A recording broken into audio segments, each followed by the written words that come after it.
Everybody, welcome to the new live stream. And today, me and Joel are going to be talking about the cars of tomorrow.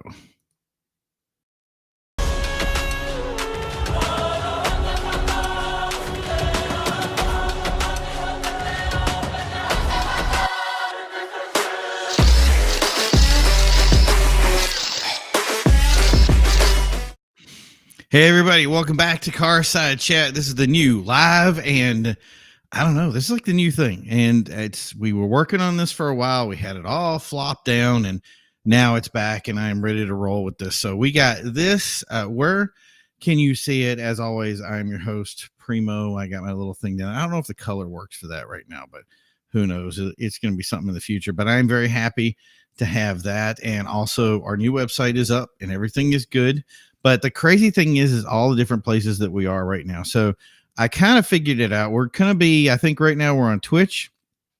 We are on Facebook right now. Should be streaming on Facebook. We are on YouTube. Then we have places like all the different stuff that's going to be going up afterwards, like Spotify, Amazon, Google, all the craziness. So there's different places you can go to. I don't even know all the places that these are available. So the thing is go over to executiveautomotivesociety.com. I'm going to try to get everything put in one little area in there so you guys can see exactly what's up with that. And that way you can have your stuff. But some of the big news that happened, if you guys didn't know, Randy, known as Savage from Savage Garage, Tillum, passed away. There's a reason that I haven't done anything on that right now, and the reason is because I do have some information. I just don't know how accurate the inside information is, and they've kind of asked us not to say anything at all. So I am not going to say anything until I am 100%, and I think that there will come a point when they're going to have to pretty much announce what happened with that. So anyway, yeah, and there's just a lot of crazy stuff. But I want to get my guest in here, as usual. My big man, always whenever we do the first show of any kind of thing, I like to have him on first, and he's a huge supporter of the show. Welcome back, our boy Joel Chappell. How's it going, buddy? It's going well. I guess. Good. No, and I don't know where it's going, but it is going. You always sound like it's like, is it the end of the world or is it the new world? You just live life and laugh about it. Yeah. Well, I got a big thing for you. So Joe, saying what's up, Primo? What's up, buddy? And then we'll see if that's it for right now. I'm going to respond to. I got two things. I got to respond both in the chat if I can, at the same time while we're doing this. So this is new for me. I mean, I don't know. Hopefully we're breaking this. Hopefully if everything sounds good. So you guys out there that are watching, if it has good sound and everything is perfect, it's the best time. Joel, do you love being a part of the experiment, which is our new live stream? It's funny because I have it seems like I'm always on your experiments. Yes. So it's always a little bit nerve-wracking because then I'm always afraid that if it goes horribly wrong, is it Joel's fault? No, that's the beauty of this. See, that's the classic moment we have here. If this breaks, it's not, you have nothing to do with it. You're fine. Everything is golden. Yeah. And it's funny too, because I have a friend, who unfortunately passed away a couple of years ago, but he was doing like the podcast kind of thing. And like one of his very first ones. And I called up in the middle of his show to show up in the middle and like share all the deep, dark secrets from his high school days kind of thing. And so it seems like I'm always involved in somebody's first podcast somehow, like people that I know. Well, you're a very supportive guy. And the other thing is, I mean, let's be honest. Your website. And let me see if I can get a full screen of you here, right here, so everybody can see it. So here's all his different stuff: Twitter at NEAS Web Guy, Instagram at Web NEAS, Facebook at New England Auto Shows, and then NewEnglandAutoShows.com. If you see at the lower left there, that huge little area there, that's how you get in touch with him and see his website. You're such a supportive guy in the community that just really, I don't think you ask for anything in return, and then you're just sharing out this passion for cars. I mean, it's got to be really something. It really is a labor of love, certainly. And you're right. Like I'm not really expecting anything back except maybe like a great job kind of thing. Like I live for like the thanks for what you're doing kind of thing. I think Right. that's always like an amazing.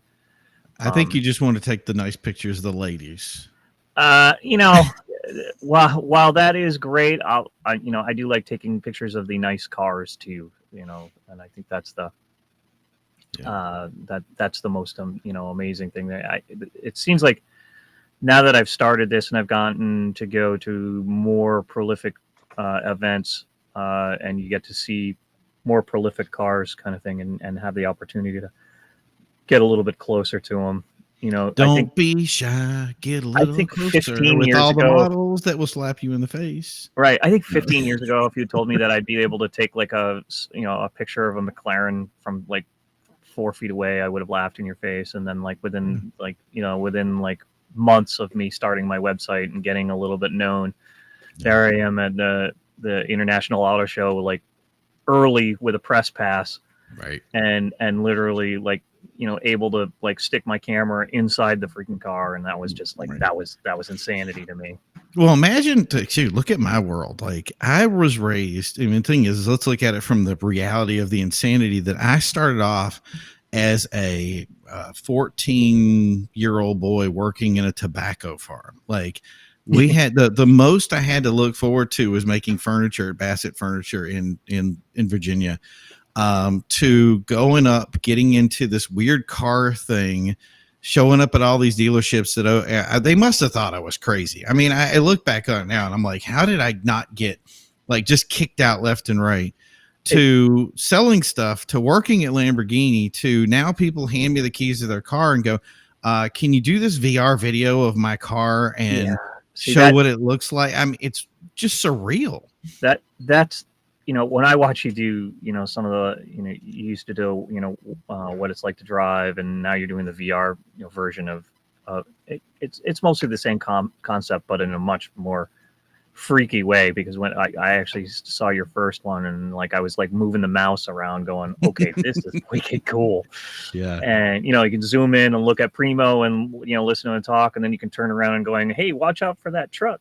Did you do it with a headset yet? I haven't done it with a headset. I was you doing gotta it with do the it with a mouse, and headset. I'm sure that's the way to do it. Yeah, it's just so weird it's almost like you're a disembodied head hovering above the chair. Right. And I've actually thought about that maybe in the other show, that we would actually put like a place where you actually feel like you're the passenger or the driver or something, but I don't want to block any of the vision when you're driving. And that's the only thing we had here. But here's a comment. I'm going to love this. This was definitely for you, Rodney, who is the absolute master of all that is camera and ladies out there. Says the pics of cars and ladies is my job. And hi everyone. Well, Rodney, I can say, like, for the last year was the first time that I actually got to do that, and was actually asked to do it, and I seem to have been like very well received while I was doing it. So I probably will possibly be doing more, but it's not something that I'm like absolutely like hunting to do kind of thing. And that was at Meet New England, right? That was your first one? It was at Meet New England.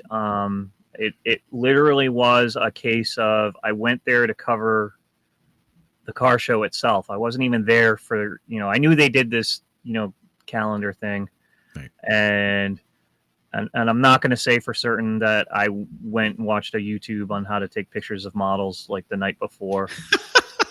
But I literally kind of did that. There's no way that it's going to happen. I kind of did that. I said, so I did. I showed up with my car, and then I walked around with my camera and took a picture of like all the cars that were there. And then I saw them with one of their main photographers with a group of the ladies. And I said, you know what?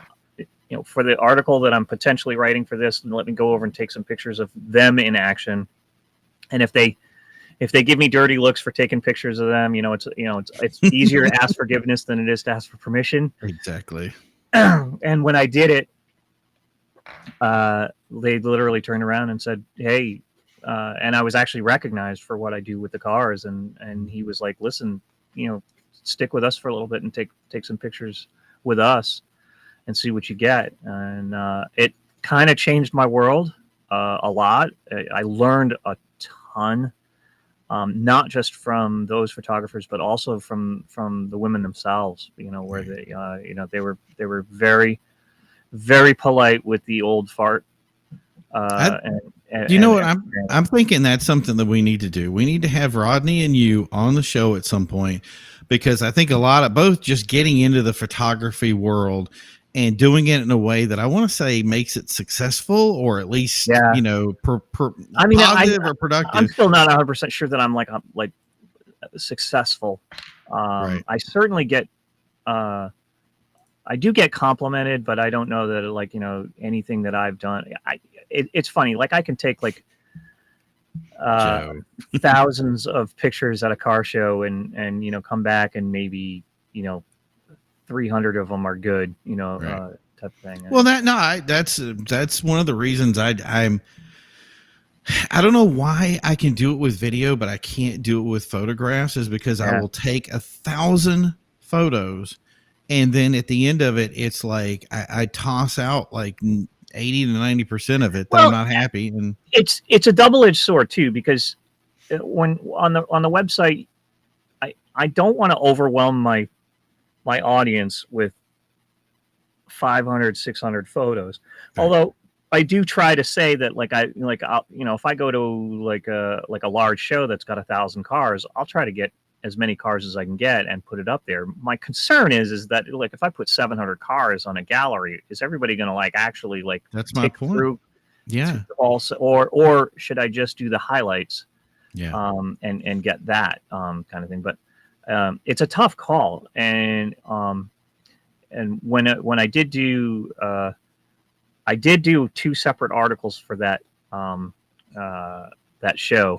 I did the article for like these are the cars. This is what I saw for cars at Meet New England, mhm. and then I did a separate article that was basically what it's like to take pictures of something other than cars. Right. And I'll tell you, like I said, I learned a lot during that, and I also learned that I needed to up my game with a little bit of equipment. Mm. So I did buy some different lenses and different equipment that I can now go into that realm with a little bit more confidence. And I did follow up with some follow up shows there and showed up with different lenses and realized, oh boy, did I have the wrong lenses that first time. So Yeah. Okay. So Let's Talk Live is saying yes, live show. That's Brian. He's been begging me for to do the live thing for a while now, and it really was waiting until till we got that website back, and that was the big thing. Is I've been battling over and over again to do this website thing, and once I got it back, I said, "This is it. We're going full steam ahead." We could, and now, of course, it is, and yeah, I'm very happy about that.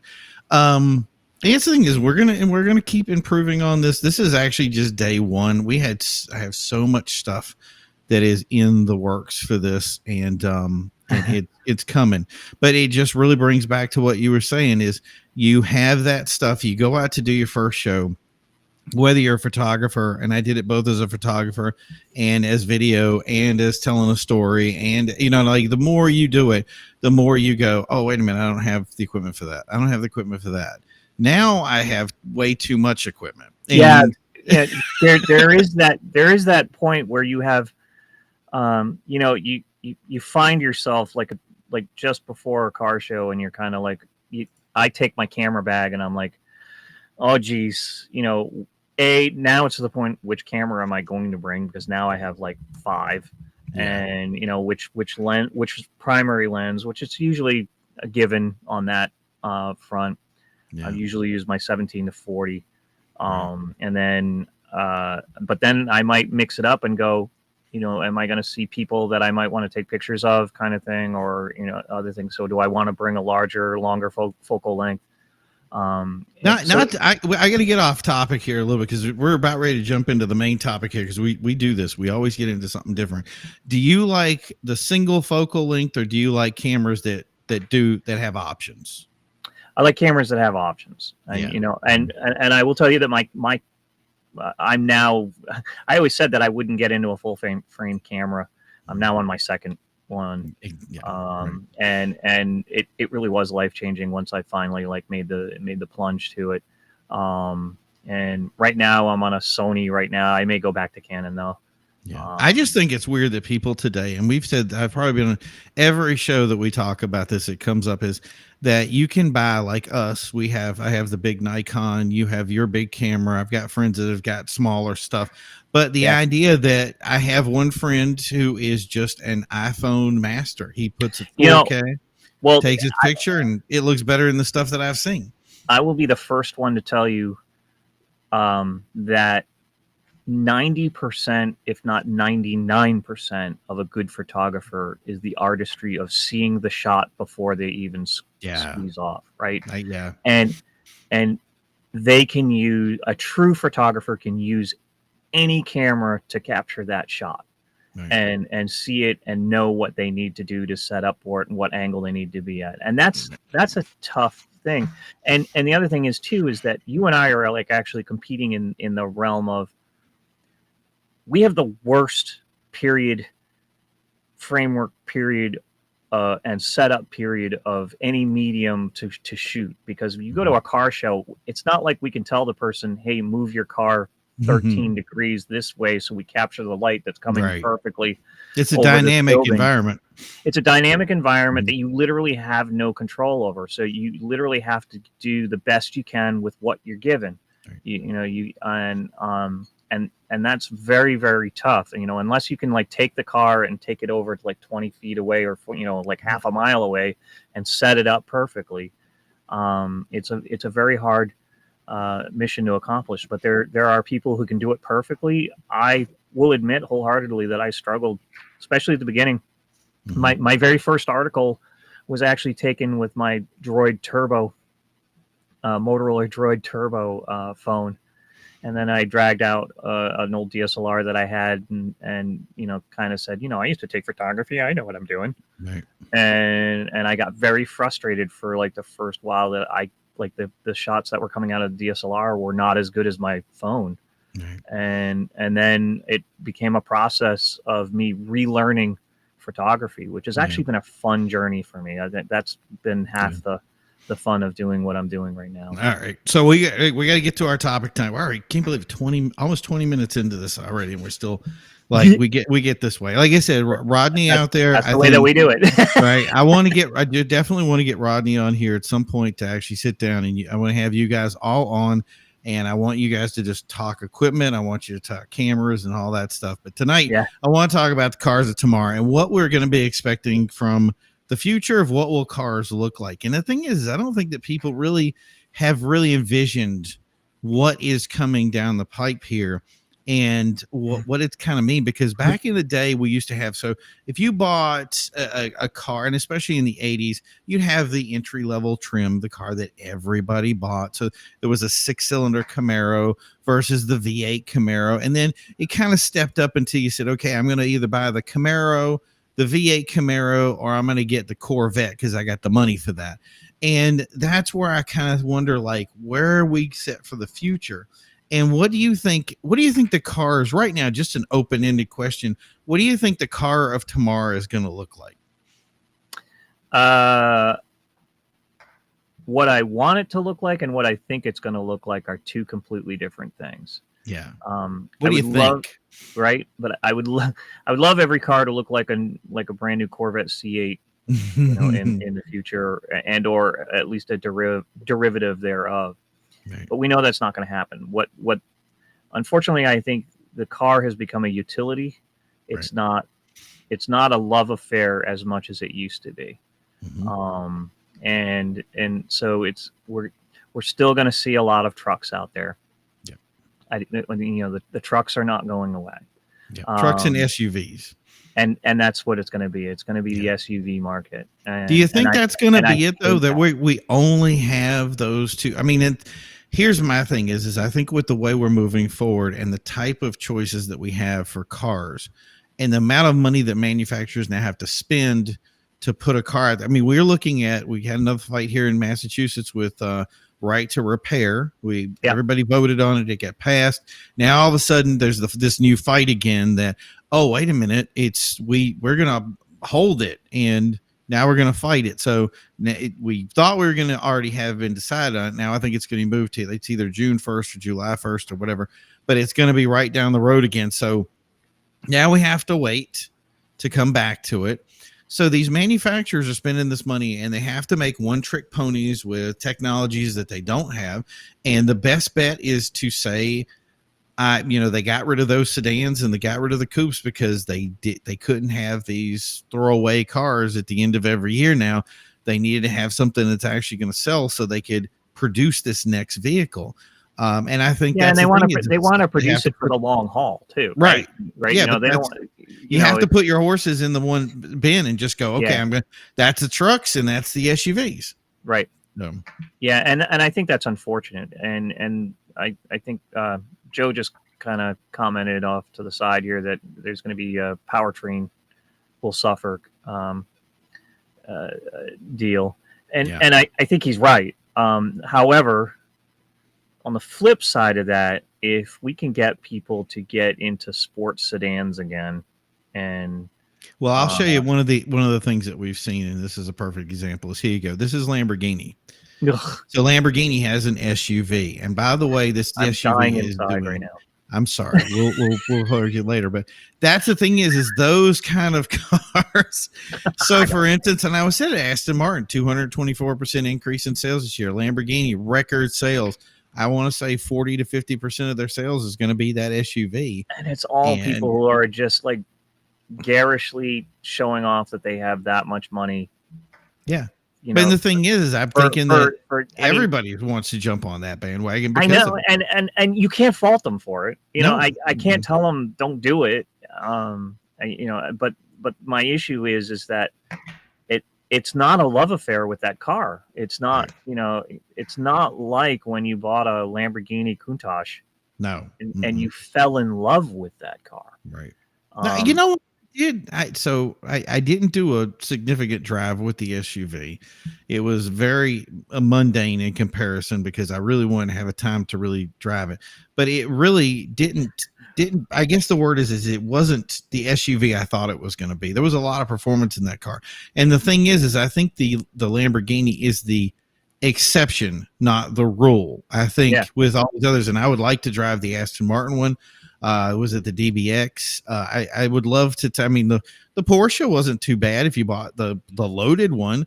And that's the thing is it's like with the Panamera and with the Porsche, people don't buy the base models up here. And then maybe that's different every place else, but I know here in Massachusetts. No, I think like in Germany, they're probably buying the base models. Okay. Right. Yeah, I can, because like one of the things that my sister observed when she traveled to Europe is that the different versions of Audis that are not here, like the throwaway Audis that were over there that are not here because they just don't ship them. I think that we still should have, Alfa Romeo, I'm just going to say it, drop the ball by not having a station wagon. And I just, to not make that Giulia like the like into a station wagon to compete with the WRX. Are you kidding me? That was and somebody said later that they did sell something like that and the demand for it was through the roof. Yeah. Like everybody I don't doubt it. And I'm not saying everybody can get away with SUVs. I really do think Mercedes could do it. BMW weird, maybe, but Alpha was just screaming, do a station wagon. And they didn't do it because market guys said, no, it wouldn't work. So that Lamborghini that you just threw up there, and then I threw up a little in like, there you go. It's all in its glory. Right. To me, that literally is the quintessential Oldsmobile Vista Cruiser from 1972 to 75. It's got a lot of power. The Vista Cruiser had a Rocket 350 in it. You could get it with a 3-speed on the tree. You could even get like a 442 version of it. And it was a big utility vehicle that nobody fell in love with. It was a utilitarian for mom to go and pick up the groceries really fast, and then you handed the keys over to dad when you went on vacation, and towed a pop-up trailer behind it, kind of Right. thing. And that's exactly what the SUV market is kind of filling in, because we don't have those big station wagons like we used to. Yeah. And Well, and there I you think go. Cadillac CT6 Blackwing wagon. and that thing's selling through the roof, right? Yeah. And Is it's it? the thing is, I told you, only Cadillac can get away with it. Alpha Yeah. can get, maybe Mercedes would get away Dodge with it. tried with the Magnum.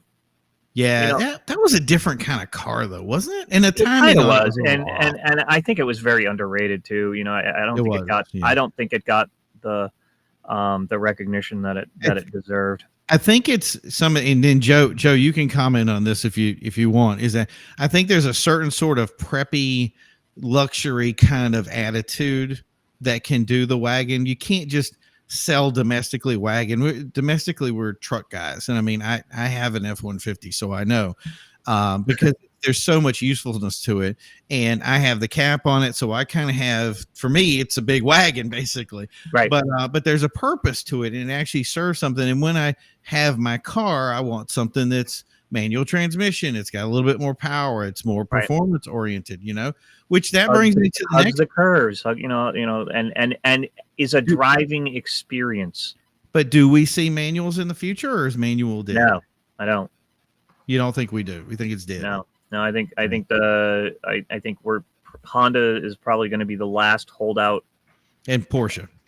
I don't think Porsche is much longer. I think they're going to go before Honda does. Wow. Okay. I genuinely think that's probably a real statement. And which is going to be really sad. I think that's Honda has always gotten this weird technology with me that always, needed a Hellcat engine, exactly. But yeah, the Honda has always got this new technology that's so awesome that I love to see, that's so compelling, and then they never use it. It's like or they bring out your F1 cars for the street. Right, they throw it, and then they throw it at Acura. Realistically, yeah, right. They don't. They don't throw it at the masses. They throw it at they throw it up at the top.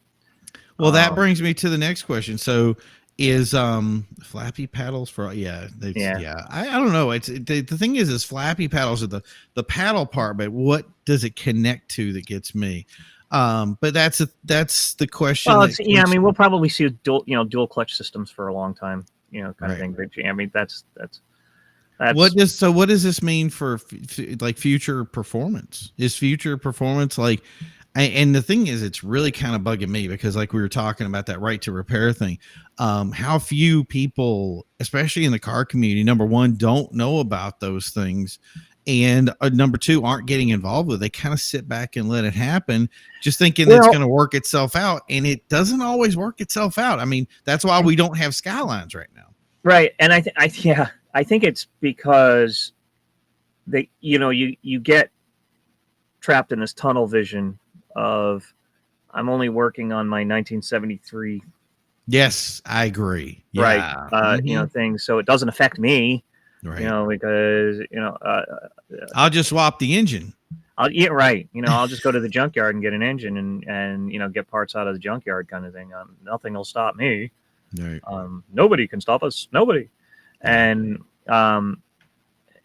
but I agree, that there's also kind of the thing that the car manufacturers have even made it harder for the average person to do their own work. Anyway. Well, they're doing it on purpose. They are doing it on purpose. And it's the worst thing is I've actually seen people who are car guys or car gals look at me and say that they should do that on purpose, that they shouldn't lose money on proprietary information.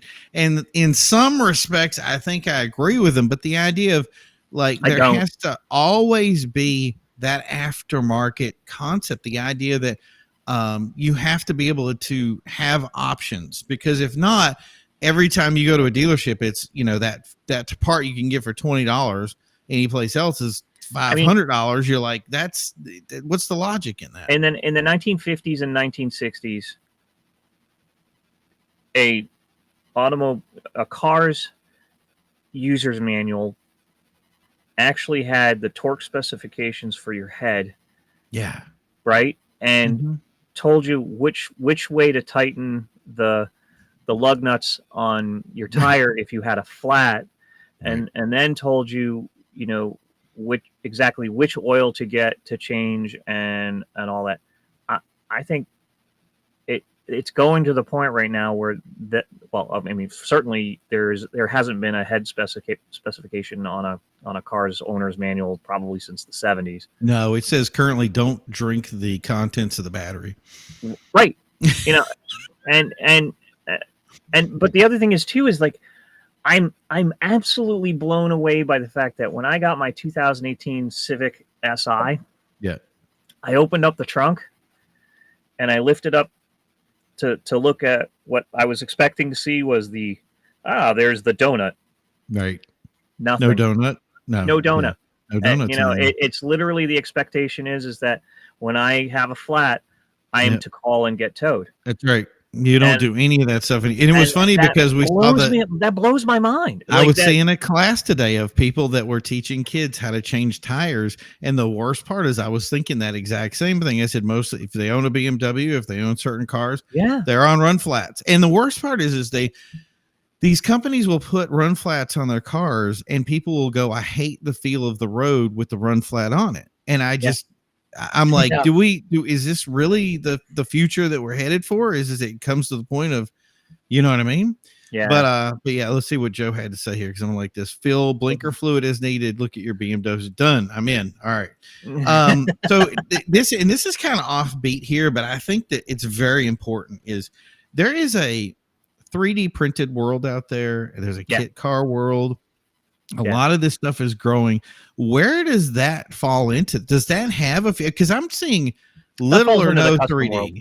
Huh? It falls into the custom world. But does it get any traction? Or like my friend does custom. You guys have seen me probably in the past in videos at Custom Creations. Literally you could take any frame and say he's going to laser print it. He can do anything, any body, any style. If you can dream it, he can build it. And he can build it out of carbon fiber if you want it. Right.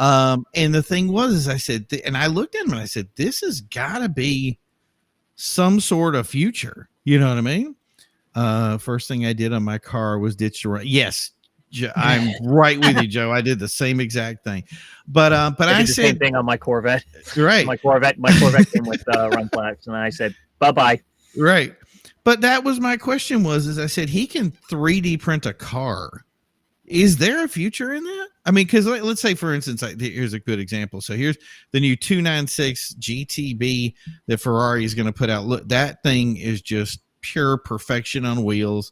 But that's the race car. We're never going to see that car. But we can aftermarket. We could build that aftermarket. So what I think what's going to happen is, I think there's going to be a new market for, kit car market for the car guys. Yes. Right. Because so basically I think what a good niche market to get into is to kind of create, whether they be electric or hybrid or even normally aspirated, forced induction, whichever way we want to go, is to literally create a rolling chassis that then you can 3D print your panels. Perfect. Right? Yeah. I think by the way, you used to be able to do that for the race stuff. Back in the 80s, look it up. There's an old advertisement. I want to say it was $6,000 without the stuff attached to it. So you bought this frame. You bought the frame. You got the stuff, but all you had to do was buy the brakes, which I think were you could do Corvette. There was another brand too of Dodge, I think made something for it, but you could buy your brake setup. You brought your wheels and then you just ladder frame, drop the stuff in it, whatever body you wanted to make, that was your race car body, and somebody was going to offer, and you had your own car. Now I don't say that is a drivable car that's going to meet any I mean, the problem is that nobody's I think you could. I think we're close to the point that we could make it so that you could go and get a DOT inspection and exactly right. And get it roadworthy type of thing if you do it right and follow. But I'm sorry, if I can make this, any of my cars, if I can make them look like that, I am in. Sign me up, because that's if I could take my Corvette apart and and throw that on top of it and still have AC, still have So here's another question. This is something that came up with the old car market because they're coming with the new cars. I guess the gas stuff is going to be going away. So I don't. We're going to discuss that. What GM is saying that they want to be completely off of gasoline engines by 2035. Everybody's saying it. Okay, so I'll just say it. Do you think they're really going to be able to pull it off? I don't think so. Right. That's my thing. I don't think so. This doesn't mean I think what we will see though is though, however, on that realm, you're gonna see two extremes and two extremes only. It's gonna be hybrid and big blocks. Okay. So big blocks. I'm really torn on this because the thing is there's a push that's pushing one way, and then there is a rebound that's pushing the other. And the problem is I don't know when the immovable object hits. The immovable force hits the unstoppable object, whatever it is. How does that result? What do we get when we're done with that? And I think that the market itself, no matter how much you try to legislate it, the market determines itself, and people have to make money. So here's the thing. I think we're going to see a lot of people because, okay, first of all, any electric vehicles that are going to come out aren't going to be affordable for the masses, especially folks in the, I don't want to say lower class, but like anybody who's like it's not an entry level vehicle. Let's just say I mean, I would even say like people that are making $60,000 a year to even $70,000 a year are probably not going to be able to afford, unless they're financing for 7 years. Bringing that up, I would like for all our electric cars to look like this. I mean, sign me up. I can buy one of these for $30,000. Brutally honestly with you, if you could tell me that I'm going to have the Audi from iRobot. Right. Oh yeah. Dude, you go back to those. That's the thing is I think these cars are designed, and I'm going to say this, and people are going to hate mail me later for it. I think they're designed poorly aesthetically. And the thing is seriously, go back and watch some Mad Max movies and see some of those cool, like fighter pilot style cars that we used to dream about when it was electric. And if you make those, and you would say even that Audi thing from the iRobot or whatever, though, yes, people are into that. What was the other movie with the kid that was the robot? He was trying to find his home or whatever. There was another one in there. AI. Yeah, there was another one in there that I was like, people dream about. Make a BMW out of Back to the Future, and I bet it sells. But the thing I want to go back to that because we're like, I'm going to buy that. No, but there are a finite amount of old cars. So once we start seeing the idea, the demand right now is through the roof. There comes a point when people are already saying we can't afford these. Does there come a point when we can 3D print an old car? And if we do, and I know, don't everybody yell at me at the same time when I said that. I really want to look at it of how is that car going to be accepted, or is it something that people really start getting hate mail and go, that is the dumbest idea ever? I don't think it ever devalues. If you say I'm going to be able to make a fiberglass 57 Chevy for somebody to be able to afford it, I don't think that will. I don't think that will. 57 Chevys. I don't necessarily think that will be that much of a thing. I think it's going to be really extremely niche. Yeah. Right. It's not going to be like a high demand item. But historically, let's talk about the fact that like how well both Ford, Chevrolet, and as well as Mopar, Dodge, and Chrysler did by retro cars. That's what I right? Like historically, when they brought the retro Mustang back, and brought some of those retro lines back, and then Camaro did very much the same thing. And then woohoo, right on the coattails of that, suddenly Dodge comes into the mix with the Charger and just like freaking like explodes, like, right? And now you go to a car show and that the Dodge is like occupying 20% of the car show scene just by what they did for the aftermarket, to allow aftermarket type things. And then they'll look at the really bizarre things of people leaving the shipping tape on, I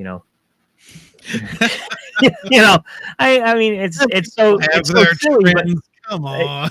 It's so silly, but Right. it's a thing though. I mean, and kudos to You know what? It could be worse. They could be going to Pep Boys and picking up chrome stickers to put on there. You know what? I I'll mean, take the shipping tape any day you know, over the old stuff right. that Pep Boys used to sell that people like. Why did you put that on your car? You The know? silhouette chrome girl in the pose, you know. Thankfully, I don't see that stuff in the future. So, you know, No, I don't either. I'm okay with us going back to some of the old body kit stuff and the flashier cars. And there are a yeah, lot of stuff for lowriders are getting big right now. yeah, And some of the hot rods are following them up. And those things are all about color and paint and aesthetics and yeah, just perfection. And I can't, I know for some people it's a little bit loud, but I can't not like it because right. it's rolling art and it's not right. I think it comes to a point right now where we appreciate the work, much more than we used to. Yeah. I think, like, you know, if we go back to like the car shows, you know, back in the day, you know, it really was all about maybe you changed the heads, maybe you changed a cam. Now there's like the new respect of like, you know, kids who are literally hooking up a laptop computer up to a car and changing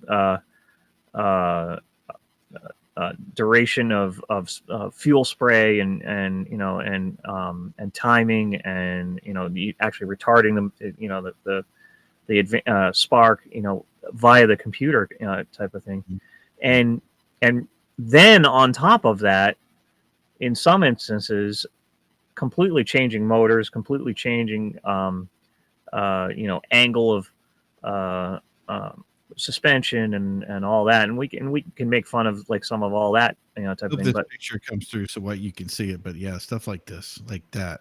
yeah, I mean, you know, that's, see, that to me, like, what I love about that is that particular example is the love, and there's no way you can't tell me that they didn't spend a lot of time invested in that paint job. Like, That's to yeah. get But they, you know what, to get that. and okay, people are gonna get mad at me if I say that. They make it for me look easy in comparison to what I mean, like for me, that's a lot of work. And they're like, oh, you do a pinstripe here, you do this here. We do it tons of times. Well, but here's how it's going to get worse though for it. It's worse than that, because you're close. Mm-hmm. Because now you throw in where people can put a wrap through a printer and put that design on a wrap, right? Think of that. Yeah. Right. And not even have to like meticulously tape off and meticulously feather with a spray brush and all that kind of stuff. And it's just, I think you're right. I think, you know, I don't know that 3D printing is going to be the answer, but I think the computer world, in like both like printers and like, we got you messages at the same time, so it was so funny that right. it popped. So I literally think that the printing on wraps is going to be a much bigger thing. That's going to be coming. And that's and I think it's already here, realistically. So let's say you go to that meet and you have that quality car, and you come out and you go, okay, I have this car and it's just a printed car. And then the other guy comes out and he brings out paint. That used to be a big deal, by the way. Yeah. You know, when people used to say like, oh, is that painted or is it dipped or is it a wrap? That was, and the guys that were all the rust trucks originally were a lot of wrapping, and then people decided to go back and say, let's make real rust. And I don't know, I like patina in real life done right. And then, but I also like the wrap stuff because they look good. But that's the thing is it in the future, does that get do we still get a pushback on that? Or do we go, you know what? Hey, it still looks great. And it was easier for him to do it than it was for us to paint for 20 hours. Here's my argument in favor of saying it's still the same thing. You still have to have the vision to envision. Well, I think each one brings its own level of difficulty. So I think how you Right. invest in something, Certainly. you know what I mean? Like if you put enough design work into the paint, you still have to put the same amount of design work into, say, okay, I'm going to print this, but you have to put it on. You have to make sure the design lines up perfect. There's still a ton of work that you're going to have to do to get there. Well, I know that I think the painting is effectively more difficult, but I think that each one brings its own level of difficulty to the table. I would put it in simpler language than that. Go ahead. So let's go back to like 1969 when the boys at Chrysler and Dodge, and some guy says, "Hey, let's paint this Challenger purple." And there had to be a bunch of guys that are like, "Oh, like what the hell are you thinking?" And he goes, "No. Hear me out. We're going to call it Plum Crazy Purple." And Plum Crazy Purple. I'm in. Right, and people are going to go nuts over this, right? I'm telling you, once you see it on the car, it's going to be great, right? And I know in my heart of hearts, and there has to be like a bunch of guys that were around that boardroom who were just going, this guy's going to get fired. Right, and then suddenly that first purple car comes out with the black hood, and suddenly like everybody was like, oh my God, and see, that's the thing. It's like what I think in every custom world, there's that person who has the vision to envision. In other words, they can see what is going to be, what the final product is before it's done. So that person that can, whether it's wrap and they're on the computer and they're actually doing that design on the computer, then printing it out. And I think ECS just added it too. Wrap is great if you want to change it up when you want. So I have just had my friend move to South Carolina, and he had to redo the paint on his car, and it wasn't that slip through. Do you have technical difficulties? You good? Oh, I'm just realizing that my Amazon Echo that responds to that word, and it keeps, that's what keeps going off. So I was trying to get my daughter to turn it down. We had a game one time when we were doing a race, and I had a friend that I think it was Lexus or something, Lexi or whatever the name of the program was, and he's in the thing racing, and we're in this big competitive race, and I yelled into his microphone, "Hey Lexa," and whatever it was, it stopped him dead in the race, opened it up on his screen, and they're like, "What happened?" They're like, "Can he just start swearing at me because he was."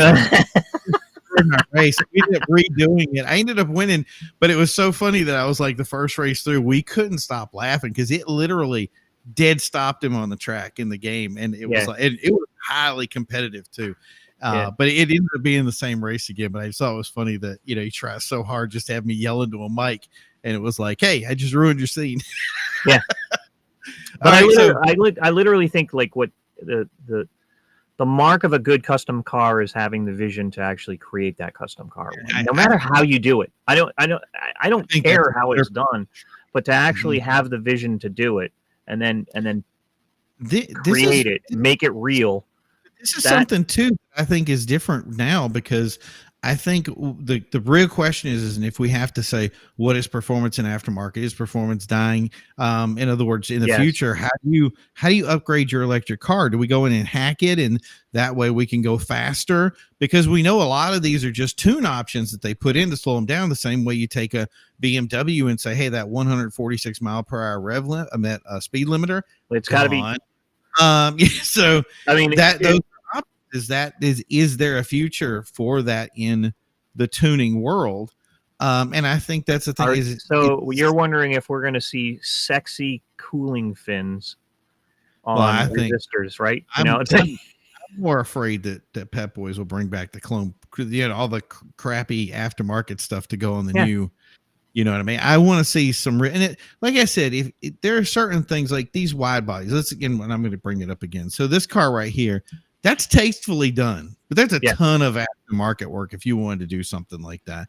So if you do it tasteful, nothing wrong with it. But I want to get into, we got 10 minutes left here, and I really want to go to this last thing because I think this is really key to what we're having now. If guys didn't know, Lamborghini unveiled its Technica, in the last couple of days, about a week ago, I think it was.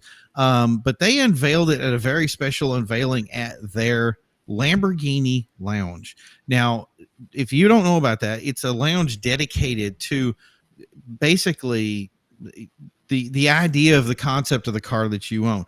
Porsche is doing something similar with their older cars, and we're also seeing the idea of the discussion, and I don't know what it's going to mean down the road, but the idea of the how Tesla does their own dealerships. It's no longer a dealership idea. These old the regular dealerships, the way they are, the manufacturers reabsorb them, they take them out. Now you go to a lounge and you don't buy cars. You go to the lounge to hang out. So maybe you have drinks there, maybe because Lamborghini has the Roger Dubuis watches. So you have these collaborations with different brandings, which Lamborghini has done well with. They have wine, they have watches, they have clothing. Ferrari did it as well. Yeah, I think they've done it as well, right? You know, they had a clothing line and the purse line.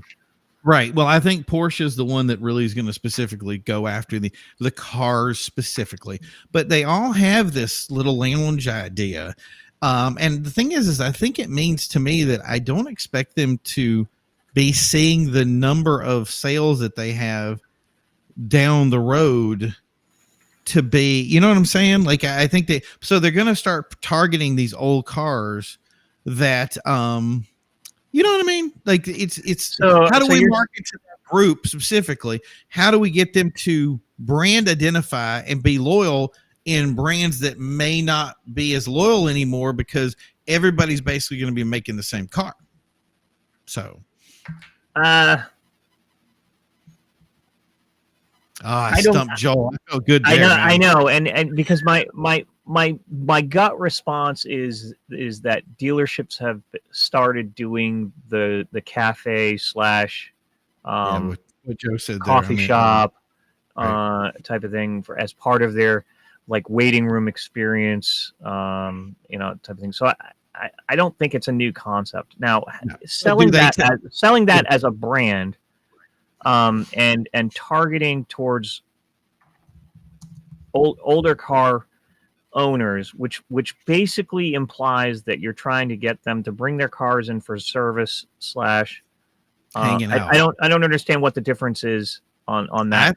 I think with Porsche and especially Lamborghini, it is the idea of just coming in and hanging out. In other words, just like we used to have our coffee shops at Friday night or Sunday morning for our car shows, or however you want to say it. Now we're Lambo guys, we go to the Lamborghini lounge. We're Porsche guys, we go to the Porsche lounge. We're Cadillac guys, we go to the Cadillac lounge. I would possibly argue that that's a niche that is more often than not already filled by clubs. And specifically, I know there are a great number of Corvette clubs that tend to go to like a Chevrolet dealership, right? And kind of do that type of thing. Like for instance, like Gate City Corvette Club, they go to McMulkin, which is like the number 2 Corvette dealership. But isn't there a place for Chevy to absorb those groups and capture them and say? I don't know that that's going to be. I don't see that as the investment that they're going to have to put in that to see the return on that. I don't see that much of a return for them on that. Because I think that's first of all, making sure that like all your Chevrolet dealerships have that right. Type of environment to have, to be able to host that. That's a larger investment than I think anybody truly realizes. I think Porsche could probably carry that off, but then I'm not. My thing is I think it will never. And please, if you guys out there, I got an idea. Correct me if I'm wrong, and I'm okay with being wrong. In fact, prove me wrong. I would love for me to be wrong. But I think it doesn't work at all for BMW. BMW will never see a return on investment with that. I worked with the brand for good God, 6-7 years that I worked with them and sold to buyers. And I think the club stuff works great for them. I don't see BMW ever wanting to absorb that, but I do see it working exceptional for Ferrari, Lamborghini, Porsche, Chevy, Dodge, Chrysler, like the Cadillac, these brands, there's so many clubs, so many people that go to it. And the problem I think that has happened over the years is they haven't taken these people and appreciated them for who they are. I mean, am I wrong in saying that? I don't think you're far from wrong. Right. Yeah. Okay. Yeah. Okay. What in everything that you're describing, here's where Joel's going to get a lot of hate. Oh, this is new. Okay. Yeah, I think a lot of what you're describing is what's already in the Harley Davidson world. Oh, yeah. No, I don't see that as hate.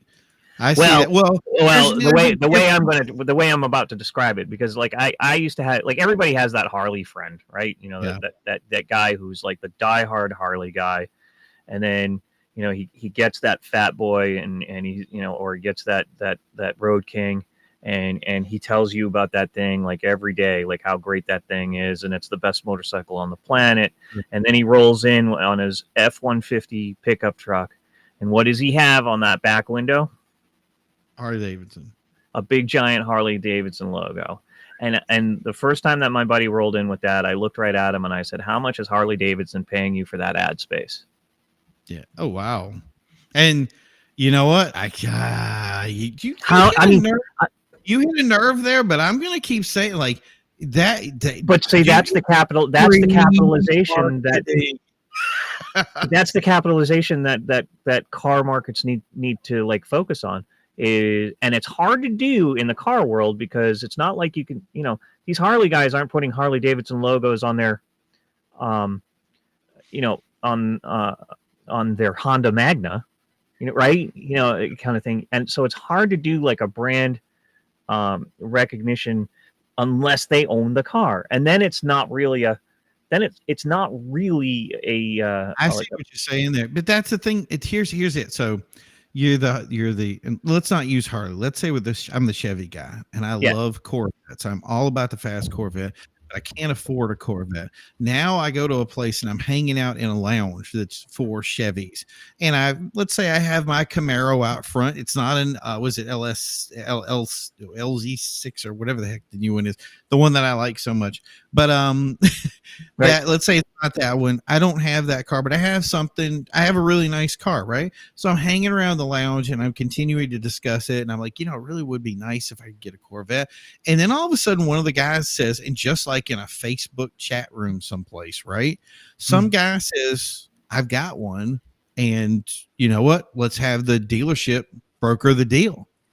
Now you've opened up an opportunity for somebody to get the car that they want, to take that step up, maybe bridge that, because that's the thing is a lot of times I'll look at people. It's a perfect example. Hey, it's hard to get in touch with a Lamborghini and get the keys to a Lamborghini. Right. No, not as hard as you think it is. It is going to take a little bit more work than say like a Corvette or something. But the thing is if you really want to drive that car, you can have the opportunity. And that's the thing is now they have a place where those connections are made that aren't mundane like a Facebook chat room. Those Facebook chat rooms are cold. Nobody cares. When you go, did you go to that event and you hang out with Corvette people? You see passion. You see real people that want to share their passion. And if somebody says, "Hey, I got a secondary vet, you know what? I'll sell it for this, or I'll get it off my hands," and somebody there that could actually finance it and put you in that car, don't tell me that guy isn't going to be like, "What will the wife think?" Or "Do I care?" You know, like there's the opportunity to get in it and go. So, well, that was like my Venn diagram that I showed you the other day about like buying a, you know, do you want to buy that Corvette? Yes, then buy the Corvette. Right, exactly. Is it about the price? Yes, then. So yeah. Well, I hate to say it, but we have run out of time for the day. I was trying to really push it because I know we will talk for days if we get the opportunity. I do think that we got everything out of the way. There's a lot of other stuff out there in the world. So if you guys out there have anything, make sure you put in the chat. If you come back and watch this video after it's done, Joel will definitely be back for some more stuff. I'll definitely be back for more stuff. We always love having you guys around. Great for the chat tonight. Everybody that chatted or put some information out there, thank you for sharing this moment with us. We're going to be back real soon. I'm going to try to put some, I don't know if I want to be consistent or if we're just going to have a ton of events, but we'll see how it is. And otherwise, you guys have a great night. And as always, keep rolling.